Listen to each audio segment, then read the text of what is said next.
नरेंद्र मोदी की लड़ाई कट्टर मुसलमानों से है। योगी आदित्यनाथ की लड़ाई कट्टर मुसलमानों से है। कौन है ये कट्टर मुसलमान जिनके चाहने वालों से सावधान रहने की सलाह नरेंद्र मोदी देते हैं? कौन है ये कट्टर मुसलमान जिन्हें योगी कटमुल्ला कहते हैं, कटमुल्लापन से सचेत रहने को कहते हैं? ये औरंगजेब राज उनको मुबारक, ये औरंगजेब राज उनको मुबारक। कटमुल्लापन की संस्कृति नहीं चलेगी। कहते नहीं उर्दू पढ़ाओ इसको, यानी उसको मौलवी बनाना चाहते हैं, कटमुल्लापन की ओर से इसको ले जाना चाहते हैं। ये नहीं चल सकता। कट्टर यानी अड़ियल, कट्टर यानी हिंसक, कट्टर यानी बेरहम, कट्टर यानी रूढ़िवादी, कट्टर यानी दुराग्रही, कट्टर यानी मतांध। हिंदुस्तान में अब ये कट्टर सोच, कट्टर अप्रोच न्यू नॉर्मल होता दिख रहा है। धर्म के नाम पर खुल्लम खुल्ला कट्टरता को परोसा जा रहा है और इस कटमुल्ला कल्चर के लेटेस्ट शिकार हुए हैं इंडियन क्रिकेट टीम के फास्ट बॉलर मोहम्मद शमी, जिन्हें कट्टर सोच वालों ने शरीयत का अपराधी डिक्लेयर कर दिया है। शमी को सजा देने का ऐलान कर दिया है। सवाल है कि मोहम्मद शमी ने ऐसा क्या कर दिया, ऐसा कौन सा अपराध कर दिया कि कट्टर ब्रिगेड हाथ धोकर शमी के पीछे पड़ गए? इसका जवाब शमी की इस तस्वीर में है। 4 मार्च को ऑस्ट्रेलिया के खिलाफ चैंपियंस ट्रॉफी के सेमीफाइनल मैच में शमी की ये तस्वीर आई जिसमें वो एनर्जी ड्रिंक्स पीते दिख रहे हैं। कट्टर ब्रिगेड को मैच के दौरान शमी का एनर्जी ड्रिंक्स पीना पसंद नहीं आया और उनकी ट्रोलिंग शुरू कर दी गई। कहा गया, रमजान के महीने में रोजे के बीच शमी ऐसा कैसे कर सकते हैं? धर्म के नाम पर कट्टरता फैलाने वालों ने तो ये तक कहना शुरू कर दिया कि शमी की इतनी हिम्मत कैसे हो गई कि उन्होंने धर्म से पहले देश को रखा। सोशल मीडिया पर ऐसे ऐसे पोस्टर बनाए गए, उनमें गुस्से वाली इमोजी लगाई गई और मोहम्मद शमी पर इस्लाम विरोधी का ठप्पा लगा दिया गया। और इसके बाद एंट्री हुई कट्टर मुफ्तियों और मौलानाओं की टोली की, जिन्होंने सोशल मीडिया पर अनाप शनाप परोसना शुरू कर दिया। शमी ने रोजे की तौहीन की, ये तक कहना शुरू कर दिया। इस्लाम ने रोजे को फर्ज करार दिया है और आकिल बालिग औरत मर्द पर सब पर रोज़ा रखना फ़र्ज़ है।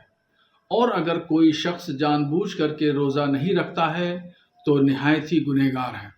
ऐसे ही क्रिकेटर मोहम्मद शमी ने किया कि उन्होंने रोज़ा नहीं रखा, जबकि रोज़ा रखना उनके ऊपर फ़र्ज़ और वाजिब है। रोज़ा न रख करके मोहम्मद शमी ने बहुत बड़ा गुनाह किया। शरीयत की नज़र में ये मुजरिम है, शरई कटघरे में खड़े हैं। इनको हरगिज़ ऐसा नहीं करना चाहिए। अगर कोई मुसलमान इसमें से किसी भी फर्ज का इनकार करता है या जानबूझकर छोड़ता है तो वो गुनहगार तो है ही, उसके मुसलमान होने पर भी शक है। चाहे मोहम्मद शमी हो या अन्य मुसलमान हो, इस्लाम के जो भी फराइज हैं, अल्लाह ने जो हुक्म दिए हैं, फर्ज किए हैं, उन्हें मानना जरूरी है। सोचिए, दुबई में चैंपियंस ट्रॉफी का फाइनल मैच कुछ घंटों बाद खेला जाना है। फाइनल में हिंदुस्तान के लिए पहली गेंद मोहम्मद शमी ही फेंकेंगे और जब वो विकेट लेंगे तो पूरा देश ताली बजाएगा, जश्न मनाएगा। बहुत अच्छा किया है। लेकिन उससे पहले ही कट्टर इकोसिस्टम की टोली ने शमी को अभी से यह कहकर टारगेट करना शुरू कर दिया है कि तुम तो अपने धर्म को फॉलो ही नहीं कर रहे हो। हद तो यह हो गई है कि योगी जिन्हें कटमुल्ला कहते हैं, उन कटमुल्लों की फौज अब ये तक कहने लगी है कि मोहम्मद शमी को जरा भी शर्म नहीं आ रही। उसके लिए देश बड़ा है क्या रिलीजन से? स्क्रीनशॉट आपके सामने है। शमी जो है इस वक्त मुल्क से बाहर हैं, आपको सफर में है। जाहिर है जब वो मुसाफिर है तो मुसाफिर के ऊपर इस्लाम ने रोज़ा नहीं रखा है, तो इस वक्त जो है वो मुल्क से बाहर है। दूसरी चीज़ ये है कि वो क्रिकेट खेल रहा है, तो क्रिकेट के मैदान में आदमी को बहुत ज़्यादा जो है क्या कहते हैं ताकत लगानी पड़ती है और उसमें मुशक्क़त जो बर्दाश्त करना पड़ता है। दूसरी जानिब ये है कि उसके अंदर ये जज्बात भी मौजूद होते हैं कि हम मुल्क के लिए खेल रहे हैं और वो अपनी इज्जत के लिए नहीं खेलता है, बल्कि उस वक्त उसके जहन और दिमाग में ये बात होती है कि हमारे ऊपर जो है वो मुल्क की पूरी जिम्मेदारी है, मुल्क हमें देख रहा है। तो ये बड़ी नादानी की बात है, क्योंकि लोगों को इस्लाम के बारे में बहुत ज्यादा मालूमात नहीं है। इसी कट्टरपन के खिलाफ हम लोग है, इसी कट्टरपन के खिलाफ है। ये हमारे हिंदू धर्म में नहीं है इस तरह की चीज, जो मैं बार बार हम लोग कहते हैं, जो इस्लाम में जो लिखा है, या तो तुम इस्लाम स्वीकारो, या तो तुमको धर्मांतर करेंगे, या तो तुमको मार डालेंगे। आज देखो मोहम्मद शमी को भी उसका अनुभव आ रहा है। शामी भाई को ऐसा लगा होगा कि अगर मैं परफॉर्म नहीं कर पाऊंगा या मेरी एनर्जी कम पड़ जाएगी, मेरा बॉल का स्पीड गलत हो गया या कुछ हो गया, तो शायद इंडिया को बहुत महंगा पड़ सकता है, इंडियन टीम को। और उस सिलसिले में उन्होंने धर्म में तो उनका विश्वास होगा, लेकिन रोजा न रखते हुए इंडिया को प्रायोरिटी दी। इसलिए ये जो ट्रोलर्स है उसको साइड ट्रैक करना चाहिए। और मुझे लगता है ये जो भी ट्रोल कर रहे हैं गलत चीज है। हम हमारे इंडियन टीम के साथ है। एक व्यक्ति जो धर्म का अनुपालन कर रहा है, लेकिन वो राष्ट्र का कर्तव्य का भी पालन भी कर रहा है, उसके बारे में इस प्रकार के शब्द, इस प्रकार के फतवा, मैं समझता हूं कि ये संकीर्ण मानसिकता का परिचायक है।